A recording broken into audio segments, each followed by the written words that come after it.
அவனுக்கு அவனுடைய குழந்தைகள் எப்படி இருக்கணும், எப்படி இருக்கக்கூடாது, எந்த பாதையில போகணும்னு தெரியாதா என்ன?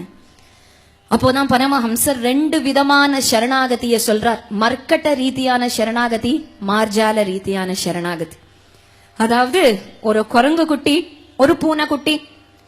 ஒரு குரங்கு குட்டி அதனுடைய அம்மா குரங்க கெட்டியா பிடிச்சுக்குமா. அந்த குரங்கு கவ்வறது போல குரங்கு பிடின்னு சொல்லுவாளே, குரங்கு பிடின்னா குரங்கு குட்டி அந்த அம்மாவை கெட்டியா டைட்டா பிடிச்சுண்டு, அம்மா குரங்கு இந்த களையிலேருந்து அந்த களைக்கு தாவும், இந்த களையிலேருந்து அந்த கலை, இந்த களையிலேருந்து இந்த பிரான்ச்ல இருந்து அந்த பிரான்ச், இந்த மரத்திலேருந்து அந்த மரம், இந்த பில்டிங்ல இருந்து அந்த பில்டிங், இப்படி தாவிண்டே இருக்கும்.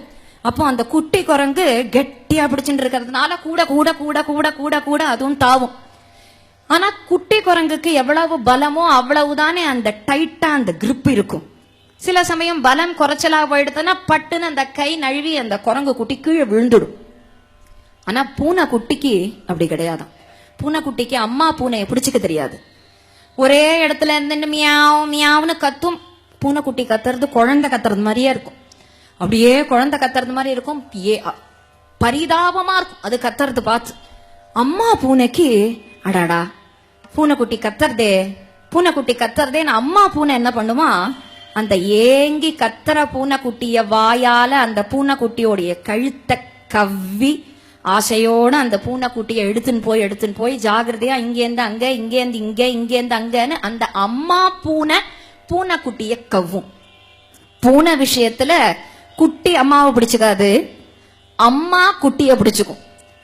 அதுதான் மார்ஜால ரீதி. குரங்கு குட்டி விஷயத்துல அம்மா குரங்க பிடிச்சுக்காது, குட்டிய பிடிச்சுக்காது, குட்டி அம்மாவை பிடிச்சுக்கும். அதுதான் மர்க்கட்ட ரீதி. இது எதுக்கு இது ரெண்ட சொல்றார் ராமகிருஷ்ண பரமஹம்சர்னா, நான் என்னுடைய ஸ்வய சாதன பலத்தால பகவான அடையறேன் பார் அப்படின்னு சொன்னா, இந்த குரங்கு குட்டி குரங்க பிடிச்சுக்கிற மாதிரியா. எவ்வளவு தூரம் நமக்கு பலம் இருக்கோ அவ்வளவு தூரம் தான் நமக்கு பிடிச்சுக்க முடியும். பலம் கொஞ்சம் பலகீனமா போயிட்டோம்னா டொபக்குன்னு கீழே விழுந்துடுவோம். அந்த குரங்கு குட்டி எப்படி கீழே விழுறதோ அப்படி விழுந்துடுவோம். அதே போல நாமும் விழுந்துடுவோம். ஏன்னா நான் என் பலத்தை நம்பியிருக்கேன், அந்த குரங்கு குட்டி தன் பலத்தை நம்பியிருக்கு.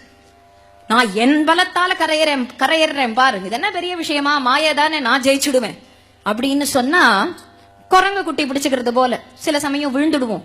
ஆனா என் பலத்துல எதுவுமே இல்ல பிரபு, சர்வேஸ்வரா ஈஸ்வரா லோகாதிபதே சகல லோகத்துக்கும் ஜெகத்பிதா அல்லவோ நீ கருணை பண்ணாதான் நான் கரையேற முடியும், எல்லாம் உன் பொறுப்புன்னு அந்த பூனை குட்டி எப்படி அம்மாவையே நம்பி இருக்கோ, நம் குருநாதரையோ அல்லது தெய்வத்தையே நம்பி எல்லாம் உன் பொறுப்புன்னா, அந்த அம்மா பூனை கவ்வறது போல கீழவே விடாது. ஏன்னா அந்த பொறுப்பு அம்மா பூனைட்ட இருக்கு.